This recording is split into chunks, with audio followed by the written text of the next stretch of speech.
Black Metal to invade Iran too. What is going on? Buff Metal back with another video. Today we are talking black metal. I got a bunch of new records and I don't know what happened, man. There's just so much good shit out right now that I had to splurge. And if you're wondering also, where's Buff Metal been? He hasn't posted a video every day. He's been slacking. I've done a ton of fucking collabs with other people over the past couple of days, even like local shit. So I've just been I've been working a little off the clock, you know, trying to reach out to different audiences and stuff like that. So you'll see me coming up soon on one cool channel. You'll see me on Dom the heavy metal cripple. I forget his exact title, but yeah, man, me and him did a video. It was fucking awesome, and yeah, I'm stoked for that. So you know, I think I give a little bit of my life story on that one. Not that anyone really needs to hear it, but I talk about Sodom Soldier and everything else. By the way, speaking of Sodom Soldier, new album's almost done, bitch. That's where else I've been. I've been working on that fucking, the Throne of 666 Skulls. Great. The mid chapter. We're slowing it down a little on this one. This one's more mid-paced black metal, a little less punk infused than the last one. Regardless, man, you'll hear it when it comes out. Let's get right into these fucking albums. What are we talking about here? You saw it when I came in. Conqueror, War Cult Supremacy. This is war metal in a nutshell to its most extreme, where there's next to no groove for so much of this, besides, a few tracks like Dominator Invictus and Bloodhammer. There's a couple of moments where, and the first track, Infinite Majesty, also comes in so hard. It's got that rocket sound.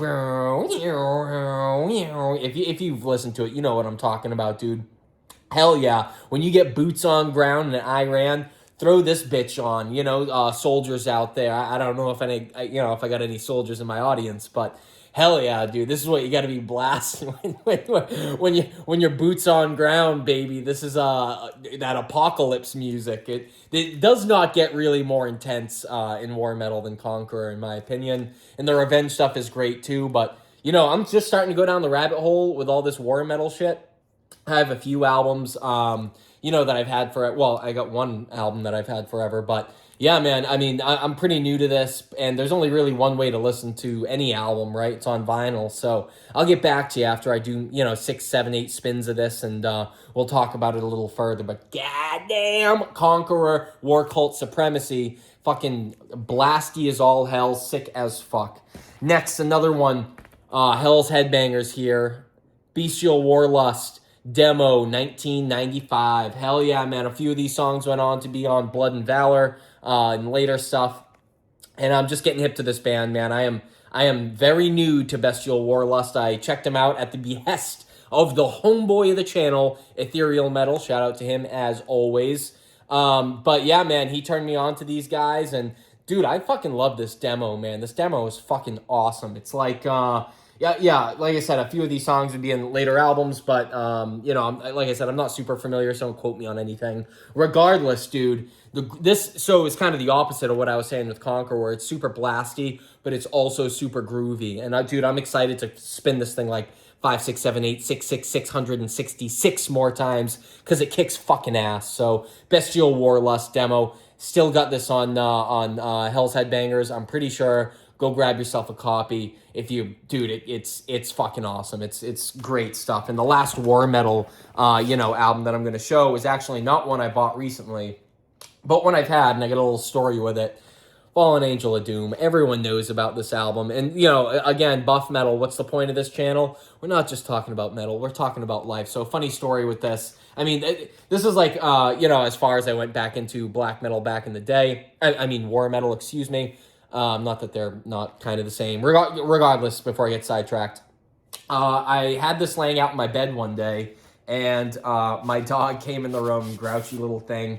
It was Pedangos, a Portuguese hunting dog, and I saw the vinyl sitting on my bed, just like out, because I was spinning it, and I watched my dog walking towards the bed and like crouch like she was gonna jump up on it.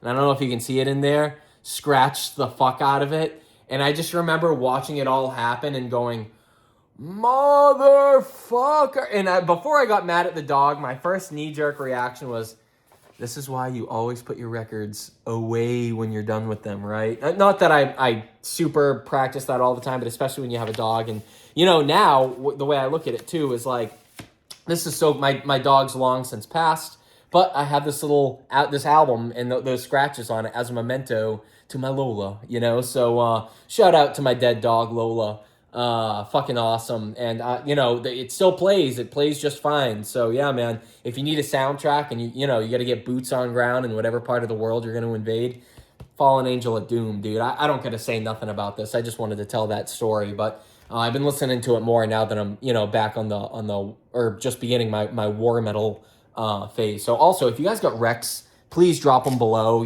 It's much easier than just random shit that I come across on YouTube or Spotify or whatever. So yeah, I always appreciate that. Now let's get into the cult black metal stuff here. This is black metal for the pros, all right? This is for the guys who can handle just about anything, especially we're talking like War, Conqueror, Beastial stuff, no groove type shit. No black metal band does that better than Iljarn. Here we go, forest poetry, baby. I would love to get some opinions on this, man. This is as raw and as fucking gritty and as nasty as black metal gets. True Norwegian black metal here. Maybe we should change it just for Iljarn to the truest Norwegian black metal. This pressing is awesome, dude. Like, look at that track list. It's just simple blasts and static and fucking, dude, it is awesome. Like I said, if you've been watching my videos, man, this is my running through the woods music, dude. It's just great to just zone out to. I am dying to throw this shit on the turntable. It is killing me to make this video today because I got all these fucking sick records. Today, this and the next one I'm going to show just came in. So I'm like, fucking A, I'm itching to get over there. But yeah, Iljarn's going to be no easy feat. So like an hour-long album of straight-up blasting, baby. Yeah, so, this is for the pros, guys. If you need a little bit of sugar in your coffee, and you don't just take it black, you're not gonna like Iljarn, all right? Iljarn is for those who want that bitter cold, baby. Yeah. And yeah, I also love this pressing too, man. Let me show you this real quick. Yeah, fuck it. Let me show you real quick. Because I might as well keep it out. I'm about to listen to it. It's just immaculate looking. Look at that bitch. So nice looking, dude. Fuck yeah. Hail the Iljarn. This is one of those bands that when I first listened to them, I was like, oh, this is a fucking joke, dude. No shot. And then I couldn't stop thinking about them. And I was like, all right, let me play that again. And dude, in time, I just kept playing it. And it just got better and better. And I got so sucked into the music at Iljarn that now I'm like a little low-key, like obsessed with it. And yeah, I'm very stoked to own that. Next up, yeah, actually, let's talk about the other one that came in the mail today. Moonblood, let's fucking go. This is The Winter Falls Over the Land. Awesome fucking album, dude. Look at the back of this thing. This pressing is amazing. Iron Bonehead, bought it from Nuclear War.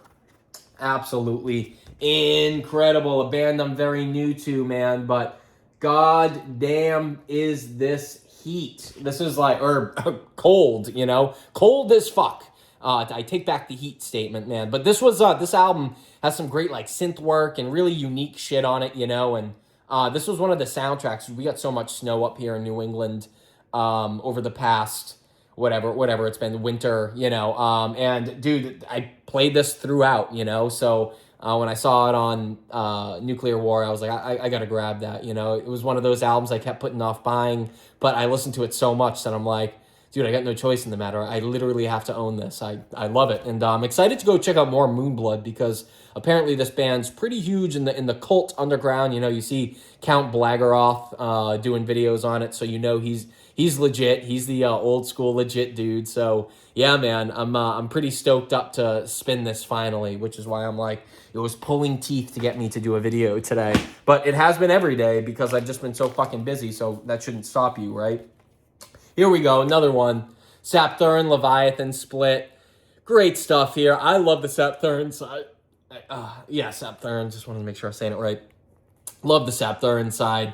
The Leviathan side had a little bit of deja vu. I'm listening to it and I'm like, the fuck? I know these songs. And then all of a sudden I realized this is Unfailing Fall into Naught, which is an album that I used to own, but I sold like an idiot because that's what morons do. They don't hold on to their collections. That's what posers do, But that was around the time I was having my own little tour of the Middle East, you know. So to be honest with you, felt like I was brainwashed and into a different person. That whole chapter of life was a little wild. So yeah, it wasn't the same really for a while when I came home. All this metal stuff now, it's I'm rediscovering stuff that I used to love, and it's like going back into my soul, into me, you know. But it's taken kind of years. Anyways, regardless, man, not to get all dramatic about it.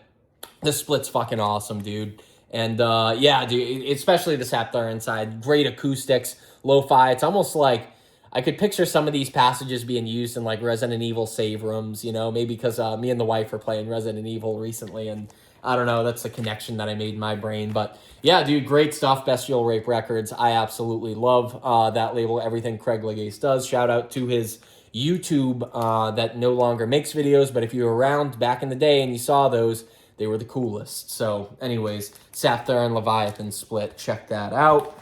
Next up, Sargeist, baby. Disciples of the Heinous Path. Dude, this was not... I bought it and I was like, because I've been buying Sargeist albums slowly to listen to them, you know, the proper way. I like listening to stuff on vinyl, especially like if I know I'm going to like it. I really just want to listen to the record, you know. I'm not like a huge fan of... I don't know, like if I know I'm going to own it, why would I not just wait to listen to it? So anyways, I bought this and was like, yeah, it's pretty good. It's pretty good. And then every spin after that, I go, oh, it's a little better than I thought last time. And now, every time now, it's fucking better than I thought it was the time before. You know, I almost did a sit and spin on this one because what's really cool is when I was reading the lyrics, Cursed Blaze of Rituals, this whole song is about, yeah, dude, there's tons of lyrics about, just make sure. Oh, wait, sorry, wrong song. Remains of an Unholy Past is the tune. I thought it was the third song. It's the second. But yeah, it's all about the black metal scene in Norway for the most part. You got lots of references to, like, remembering the times, murders, and the arsons. The flame is in my heart, the oath and covenant. Darkness of the past, the calling of devotion. Following the freezing moon into the deepest night. So lots of references to mayhem and, you know, the Norway shit. And, dude, yeah, Sargeist, man, fucking awesome music, dude. There's nothing I've heard by this band so far that I don't love, you know. And this album's growing on me exponentially with every spin. So like I said, if you never listened to this, man, go fucking check it out. Yeah, rules. Last album. Last of my purchases of the binge. Here I am telling people, you know, listen to what you have. But yeah, I don't know. This last month, dude, I just went on a bender of buying. But King Diamond, Voodoo. Yeah, dude, I love this album, man. I know this is like it's a controversial King Diamond album, apparently. But dude, I think it kicks ass. Dude, there are lots of great tracks on here. I love, obviously, Loa House, Life After Death is one of my favorites. What is it? A Secret is great. Yeah, dude, but Voodoo with Dimebag Darrell doing solos on it. Awesome pressing, too. Shout out to fucking Metal Blade, because usually I feel like they don't do shit this great, you know, but it even comes with an insert, lots of stuff to look at, with a map and a poster. Goddamn, boy. But yeah, there's a map so you can, like, try and figure out where whatever the story, you know, that happens takes place. I want to read along more with this one. I just been listening to it. I haven't dived into the story fully, but yeah, obviously band photos there. But yeah, man, super awesome album. Dude, it's certainly it was between this and The Eye, and I really want to get The Eye. So next, that'll be my next King Diamond album probably, but.